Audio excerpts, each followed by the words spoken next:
Okay, so the next question is, what are wills, dids and shoulds? So there are several React lifecycle methods that help us manage the asynchronous and non-determinate nature of a component during its lifetime in an app. So we need provided methods to help us handle when a component is created, rendered, updated or removed from the DOM. So let's first classify and define the lifecycle methods. The wills. Okay, so these are invoked right before the event represented occurs.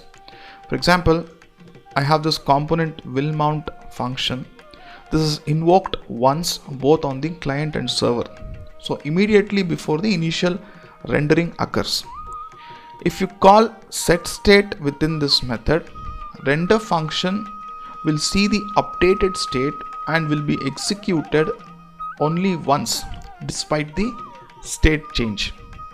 Then we have component will receive props. Okay, so this is invoked when a component is receiving new props. So this method is not called for the initial render. Okay, so calling this .setState function within this function will not trigger an additional render.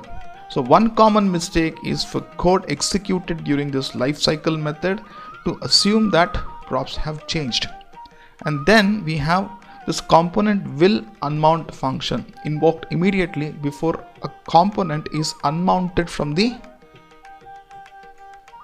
DOM. So it performs any necessary cleanup in this method, such as invalidating timers or cleaning up any DOM elements that are created in component did mount. Okay, so the next function is component will update method. Okay, so this is invoked immediately before rendering when new props or state are being received. So this method is not called for the initial render. Okay, and then we have dids. So the component did mount, this invoked once only on the client, not on the server, immediately after the initial rendering occurs. At this point in the life cycle, you can access any refs to your children, example to access the underlying DOM representation. Okay, so the component did mount method of child components is invoked before that of the parent component. And then we have component did update method. This is invoked immediately after the component's updates are flushed to the DOM. So this method is not called for the initial render.